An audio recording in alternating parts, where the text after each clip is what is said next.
It is also a pleasure to me once again in this morning I could come here and take privilege to teach you English. So in this morning also I would like to have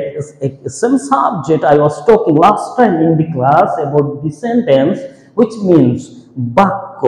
ঠিক আছে last time আমি এই সেন্টেন্সের বিষয়ে কথা বলেছি যে sentence কয় প্রকার ও কি কি আমরা দেখেছি সেন্টেন্স কাকে বলে সেন্টেন্স বলছে যে group of words K sentence বলে বা একাধিক শব্দ পাশাপাশি বসিয়ে বক্তার মনের ভাব প্রকাশ করে সেন্টেন্স বলে তো এই সেন্টেন্স কে আমি দেখেছি যে there are 5 kinds of sentence we have seen last time 3 kinds of sentence we have seen now I am going to give you two more sentence so number 4 we will see right now. We'll see number 4. Number 4 is a optative sentence. Optative sentence. Optative sentence. So optative sentence কাকে বলে যে sentence দ্বারা প্রার্থনা এবং ইচ্ছামূলক অর্থ প্রকাশ করে ইচ্ছা বা প্রার্থনামূলক অর্থ প্রকাশ করে প্রার্থনামূলক বাক্য সো যে সেন্টেন্স দ্বারা ইচ্ছা বা প্রার্থনামূলক অর্থ প্রকাশ করে তাকে অপটেটিভ সেন্টেন্স বলে but last time I have told you about this sentence there is no connection with any sentence একে অপরের সাথে এই সেন্টেন্সের কোনো কানেকশন নেই it express different kinds of feeling and attitudes so এখানেও আমরা দেখতে পাচ্ছি যে এই অপটেটিভ সেন্টেন্স দেখা যাচ্ছে যে ইচ্ছা এবং প্রার্থনা মূলক অর্থ প্রকাশ করে অ্যাসার্টিভ সেন্টেন্স বিবৃতিমূলক অর্থ প্রকাশ করে এবং লেখা শুরু হয়েছে সাবজেক্ট দিয়ে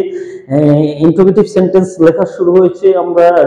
অক্সিলারি ভার্ব বা ডাব্লিউএস ওয়ার্ড দিয়ে শুধু জানার জন্য কোনো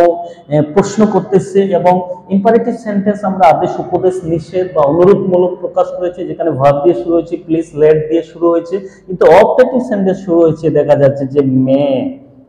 plus subject plus verb plus object দিয়ে বসে যে ফুল স্টপ থাকবে সো এইরকম যদি কোনো সেন্টেন্স গঠন করা থাকে সেই সেন্টেন্স কে বলছে অপটেটিভ সেন্টেন্স সো এটা কিন্তু ইচ্ছা বা প্রার্থনা কারোর জন্য যখন আমাদের ইচ্ছা প্রকাশ পায় বা কারোর জন্য যখন আমরা প্রার্থনা করি তখন আমরা এই সেন্টেন্সকে ব্যবহার করি যেমন আল্লাহ তোমার মঙ্গল করুক তুমি জীবনে সুখী হও এগুলো সব ইচ্ছা বা প্রার্থনামূলক অর্থ প্রকাশ করে যেমন আমরা এখানে দেখতে পাই যে মে আল্লাহ ব্লেস ইউ এই মে আল্লাহ ব্লেস ইউ আমরা এটা দেখতে পাই আর মে গড ব্লেস ইউ আমরা দেখতে পাই মে গড ব্লেস ইউ আর মে আল্লাহ ব্লেস ইউ এটা আমরা দেখতে পাই যে এটার স্ট্রাকচার দেখুন এটার স্ট্রাকচার কিন্তু অনেকটা পার্থক্য অনেক সময় বলে may you be happy may you be happy তুমি জীবনে সুখী হও এটা আমরা দেখতে পাই এটা হলো ইচ্ছা বা প্রার্থনামূলক অর্থ প্রকাশ করার একটা সেন্টেন্স এই সেন্টেন্সকে শুধু ইচ্ছা বা প্রার্থনা অর্থ মূলক অর্থ প্রকাশ করে এবং এন্ড অলসো সামটাইম আমরা দেখতে পাই যে এটা অনেক সময় লং এই লং দিয়েও এই সেন্টেন্সকে গঠন লং লিভ অর প্রেসিডেন্ট এটা দিয়ে অনেক সময় এরকমও ইচ্ছা বা প্রার্থনামূলক অর্থ প্রকাশ করতে পারে যেমন লং লিভ প্রেসিডেন্ট এটা দিয়ে আমরা অনেক সময় দেখতে পাই যে এরকম গঠন করতে পারা যায় স্পেশালি অপটেটিভ সেন্টেন্সকে সো এটা অনেক easy when we want to prepare somebody so we need to use this sentence there is no any another structure for this to prepare somebody in this sentence only optative sentence expresses prayer and wish okay so এটা দিয়ে শুধু একমাত্র প্রার্থনা এবং ইচ্ছামূলক অর্থ প্রকাশ করে may God bless you may you be happy in life may you success in life may you have a peaceful life so এটা দিয়ে আমরা এগুলা প্রকাশ করতে পারি সো আমরা যদি এই স্ট্রাকচারটাকে অনেক সুন্দর করে যদি মনে রাখতে পারি এখানে আমরা 100টা কেন 1000টা আমরা কিন্তু সেন্টেন্স গঠন করতে পারবো অনেক সহজে তো আশা করি আপনারা সবাই বুঝতে পারতেছেন আসলে স্ট্রাকচার ভেরি ইম্পর্টেন্ট যদি আমরা এটা জানি তাহলে আমরা অনেক সহজে কিন্তু এটা আমরা শিখতে পারবো last I want to give you the last sentence sentence 5 I want to give you 5 exclamatory sentence very easy one this exclamatory sentence আমি যে দেখছি এখানে এক্সক্লেমেটরি সেন্টেন্স কাকে বলে এটা এই সেন্টেন্সকে বলে আবেগমূলক অর্থ প্রকাশ করবে I want to give you very small আবেগমূলক বাক্য, এটা দিয়ে কিন্তু আবেগমূলক, আবেগমূলক বলতে হঠাৎ যখন কোনো কিছু আমরা অনুভব করি তখন কিন্তু এই সেন্টেন্সকে আমরা ব্যবহার করি। এই আবেগমূলক সেন্টেন্স বলতেছে যদি কোনো মৃত্যুর খবর বা কোনো খুশির খবর, বা যখন কোনো কিছু আমরা যখন যখন গোল হয়ে যায় গোল এরকম আমরা চিল্লে উঠি, বা যখন আমরা কোনো দুঃখের খবর শুনতে পাই তখন উফ এরকম হয়ে যায়, সেরকম কোনো বিষয় প্রকাশ করার জন্য এটা কিন্তু বলা হয়। এখানে কিন্তু অনেক রকমের স্ট্রাকচার রয়েছে, যেমন একটা আমরা হোয়াট দিয়ে দেখতে পাই, হোয়াট প্লাস এ বা N plus adjective plus noun আমরা দেখতে পাই, প্লাস সাবজেক্ট প্লাস ভার্ব আমরা দেখতে পাই। এই ভার্বটা সাধারণত শেষে হলো এক্সক্লেমেশন মার্ক। তো এটা দিয়ে কোনো সারপ্রাইজিং কিছু যদি, কোনো ওয়ান্ডারফুল থিংস যদি আমরা দেখতে পাই তাহলে এটা দিয়ে আমরা অনেক সময় ব্যবহার করতে পারি। যেমন আমরা রাস্তায় যেতে যেতে আমরা দেখতে পাচ্ছি যে অনেক সুন্দর একটা ফুলের গাছ কিংবা কোনো একটা সুন্দর বাচ্চা, what a beautiful, what a beautiful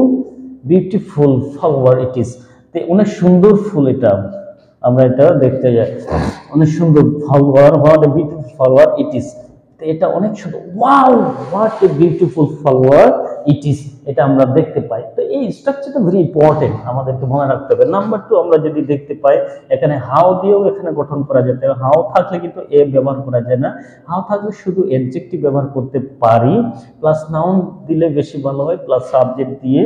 plus verb দিয়ে শেষে আমরা এই চিহ্ন বলে এই একই সেন্টেন্সকে আমরা ব্যবহার করতে পারি এখানে, how beautiful, how beautiful, how beautiful flower it is, এটা দিয়েও আমরা ব্যবহার করতে পারি একই। ঠিক আছে, এটা কেমন একটা বিষয়, ভেরি সারপ্রাইজিং একটা জিনিস। আমরা যখন নতুন কোনো ফিলিংস আমরা দেখতে পাই তখন আমরা বললাম ওয়াও কি সুন্দর একটা ফুলের গাছ, কি সুন্দর একটা পাখি, কি সুন্দর একটা জিনিস আমরা দেখতে পাই। নাম্বার 3 আমরা দেখতে যদি পাই যে যেমন এলাচ রয়েছে, হুরা রয়েছে, এলাচ বা হুরা দিয়ে, হুরা দিয়ে মানে কি মজা, এলাচ মানে হ্যাঁ হ্যাঁ কি দুঃখের বিষয়, আর ওয়াও রয়েছে, এরকমও যদি থাকতে পারে যে ওয়াও আরো রয়েছে, এই যে ওয়াও রয়েছে, এটা দিয়েও আমরা কিন্তু অনেক সময় প্রকাশ করতে পাই। এগুলোর পরে কি করতে হয়, এগুলোর পরে সাবজেক্ট লিখতে হয়, সাবজেক্ট প্লাস ভার্ব দিয়ে এখানে অবজেক্ট দিয়ে কিন্তু এখানে শেষে ফুল স্টপ ব্যবহার করতে হবে। তো এইরকম দিয়ে এটা কিন্তু আনন্দ, কি মজা, এটা মানে দুঃখের বিষয় এগুলো প্রকাশ পাচ্ছে। যেমন আমরা হায় হায় মারা গেছে, ওয়াও কি মজা, তো এটা দিয়ে আমরা কিন্তু দেখতে পাই। যেমন হুরে, হুরে মানে কি মজা, কি মজা মানে কোনো একটা খেলায় জিতেছে, hurray we have won, we have won the match, কি মজা আমরা খেলাটি জিতেছি। সো এইরকম আমরা সেন্টেন্স তৈরি করতে পারি। তো এখানে যে স্ট্রাকচারগুলো দেওয়া হচ্ছে, তো এই জন্য দেওয়া হচ্ছে যাতে আমরা স্ট্রাকচারগুলো যেন মুখস্থ করি, স্ট্রাকচার মুখস্থ করলে অনেক ইজি করে আমরা অনেকগুলো সেন্টেন্স আমরা কিন্তু লিখতে পারবো, বলতে পারবো, এটা প্র্যাকটিস করতে পারবো। এটা হলো বিভিন্ন ধরনের আমরা আমাদের এক্সপ্রেশন, বিভিন্ন বিষয় আমরা প্রকাশ করতে যখন যাব তখন আমাদের সুবিধা হবে, কোন সময় কোন সেন্টেন্সটা আমাদের ব্যবহার করার প্রয়োজন রয়েছে। যখন আমরা প্রশ্ন করব তখন ইন্টারোগেটিভ সেন্টেন্স ব্যবহার করব, যখন আমরা কোনো কিছু ব্যাখ্যা করব তখন আমরা অ্যাসার্টিভ সেন্টেন্স ব্যবহার করব, যখন আমরা নিষেধ করব তখন আমরা ইম্পারেটিভ সেন্টেন্স ব্যবহার করব, কখনো কারোর জন্য যখন দোয়া করব, প্রার্থনা করব তখন আমাদের অবজেক্টিভ সেন্টেন্স ব্যবহার করব, কোনো বিষয় যখন বিষয় দেখব আমরা, আবেগমূলক কোনো কিছু যখন আমরা দেখব তখন আমরা এক্সক্লেমেটরি সেন্টেন্স ব্যবহার করব। তো এই সূত্রগুলো আমাদের জানা থাকে। One thing you must notice this, একটা জিনিস আমাদেরকে লক্ষ্য রাখতে হবে যে এই যে এখানে যে সূত্রগুলো আমি দিলাম, এখানে প্রায় 12টা থেকে 13টা সূত্র, কোন সূত্র কারোর সাথে কিন্তু মিল নেই। কেন মিল নেই? কারণ এক্সপ্রেশন ডিফারেন্স আছে, সেই জন্য এখানে মিল নেই। সেই জন্য আমি আশা করব আপনারা সবাই ভালো করে মুখস্থ করবেন এবং এই সেন্টেন্স অনুযায়ী আমাদের কিছু লিখতে হবে, কিছু বলতে হবে, প্র্যাকটিস করতে হবে, তাহলে আমরা কিন্তু অনেক সহজে শিখতে পারবো। So I hope you will understand this and it will be easy for you to develop your English or develop your spoken English or your writing skill, or all your skill you can develop it by following this, or you can follow different other also. There are so many materials, there are so many kinds of teaching, and many teachers use different kinds of illustration and example in order to make the student understand clearly. And I am also trying to make this easy way